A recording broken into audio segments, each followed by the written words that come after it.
If there's one man who can help, if there's one man who can help, it's the man coming in here right now.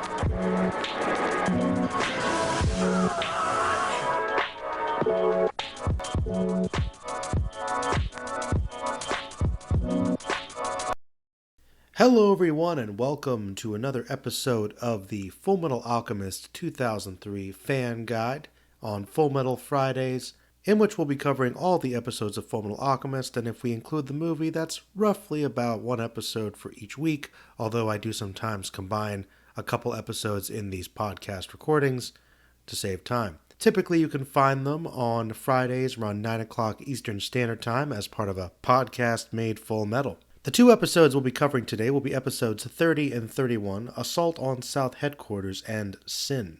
So on Assault on South Headquarters, basically this is the episode where everybody kind of converges in a battle in South Headquarters. I mean, you've got Archer, who's been recently introduced as possibly working for the Fuhrer, but also maybe having his own agenda, kind of taking over the search for things regarding Lab 5.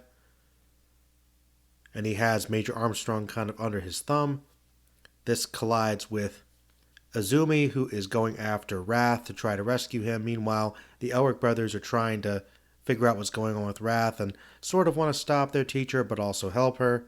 And then you've got Greed, Kimberly, and the other Chimeras who are kind of working together to try to go after Wrath for their own purposes. We also know that Envy and Lust are trying to figure out what's going on with Wrath too. So basically there are all these different factions that are literally converging and fighting, and everybody wants to get a hold of Wrath because they realize that pretty much everybody knows that he might be the key to something regarding human transmutation, because obviously as a homunculi he can just do a lot of things with his transmuting abilities that no one else has been able to.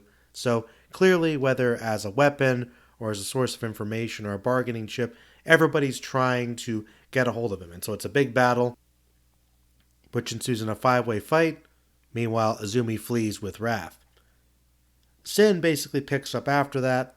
We find out that Envy is trying to manipulate Wrath and kind of turn Wrath against everybody else and kind of join them to their team.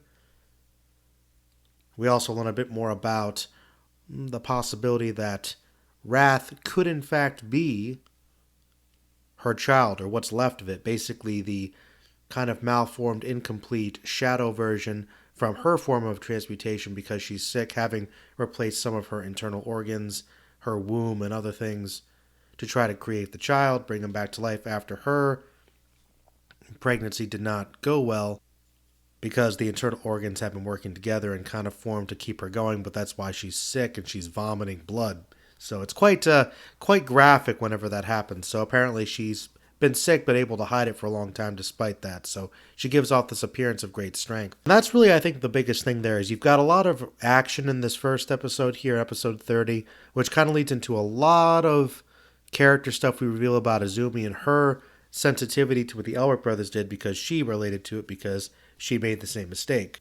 And I kind of have to eat my words again because I remember the last recording, my last podcast, I said, based on my recollection, I never liked Wrath that much. But I don't know, I think after going into it, the next couple episodes here and the rest of the series, I might see something about him that's a bit more tragic like the other homunculi because, yes, he is kind of a child, and so that makes him seem a little less intimidating, but he is filled with a lot of anger because basically he was an abandoned child that was lost and then given back to the gate. And it's always interesting how it seems like the homunculi are not exactly the humans because they're missing the soul, so they are incomplete. So they have aspects of the person, they're like half-formed shadows or mirrors of it, but they really aren't the person, which makes you think, okay, if the soul is brought back together, would they simply be that person again, or would they be something else entirely? Because they clearly are beings. So as the audience, are we supposed to think of them as just incomplete versions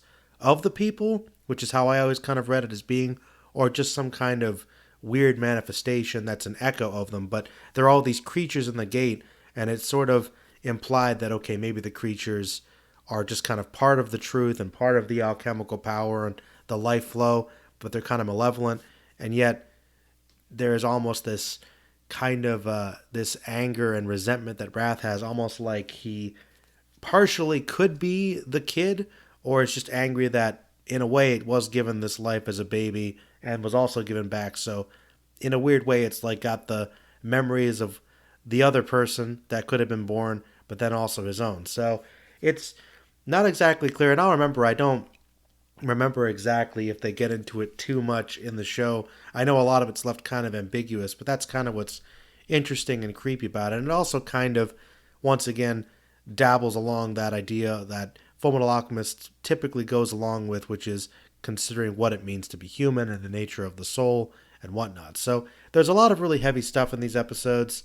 And I will say, also, a little tidbit for those that were curious, some people have asked me about the intro music, which I use for these, and actually, it comes from these episodes. It's that clip, and I'll link it in the description below here, where I remember I'd see it on Adult Swim, and it was that beat that I used, that little bit of a loop there, which it was kind of looped with the audio clip and the visual of Izumi just saying, "Don't touch him," because Ed's going to go and try to attack Wrath, because Wrath was attacking her on the island because they were going back to where she performed the transmutation, okay? Because she's actually considering killing Wrath, kind of like killing her child again. So it's really traumatic, and really they just kind of cut into that, like, oh, don't touch him, and then it would intercut later with the fight with Greed. So that was just like one of those little promos that they would do for the shows on Adult Swim back in the day. So that was one of my earliest memories of Fullmetal Alchemist and of Adult Swim promos, those weird sort of odd hip hop elements that they would put into them. And yeah, that was just an example of that. And I said, I'll use that for my intro, because there's little things like that stick in my head sometimes, and I'd quote it to myself, and nobody would ever know what I was talking about. And so that's it. So a little bit of a fun tidbit for the podcast production there. It comes from there. As far as my overall feelings and just review, I guess, of the episode overall, I would say of these two, really, they're both very good. I would say that these are still upper tier episodes for sure for the series. I'd probably give them both an 8. You've really got a lot going on with the plot here. There's a lot of action with that 5-way fight. Really, there's a bit of a twist, it almost seems like, with the Fuhrer, because at this point with Bradley, we still don't quite know how to feel about him, because he still seems kind of amiable. He still seems kind of upbeat and kind-hearted, and he seems like he is a little bit ashamed, or at least wants to keep things under control, because he puts on the appearance that he wants to kind of get rid of the stuff from Lab 5 and end those experiments and put the stuff with Ishwal behind him. But we kind of get the sense that he almost seems like he's oblivious, and like we don't get a read on him, and clearly Mustang wants to push him out of power eventually, so there's a lot of stuff we don't know. And then you see him just kind of dash forward really fast. Then, of course, it turns out that's Envy. But for a moment, you're like, wait a minute, what's up with the Fuhrer there? And it's kind of almost like a little bit of foreshadowing. It's like a fake out. Okay, oh, maybe he's not so bad. And then, of course, eventually it'd be revealed that he is bad, which I remember was one of the big reveals of the show. Because I always kind of liked Bradley. You kind of wanted to think that maybe he was kind of a good guy. Maybe he wasn't, perfect, obviously, made some tough choices, but not this straight evil monster, which it turns out he kind of is. So, yeah, I'd say the assault on South Headquarters is just a really intense episode, and then Sin kind of lands that full-on punch with a lot of emotional aspects to Izumi's character, her backstory, hitting on some of those themes. Just really tough stuff, really hard-hitting, just with the idea of losing a child, trying to bring it back. Probably the saddest of the transmutation stories that I can remember thus far. I mean, can't get much sadder than that. Her just thinking about trying to kill her kid was really rough stuff. So very intense, emotional stuff there. I also really like Archer. I think that he is a fun villain that is unique to this series. And I think he's a bit underrated. He's another kind of ambitious political figure who he kind of goes off the rails at the end, because I think he turns into like a cyborg or something. But I always really liked him. I thought he was a good, interesting human villain. So, yeah. Those are, I guess, my feelings overall on these episodes. So if you have any thoughts about them one way or the other, please let me know in the comments below. And in the meantime, look forward to hearing from you and seeing your comments below. All right, everybody, stay magical.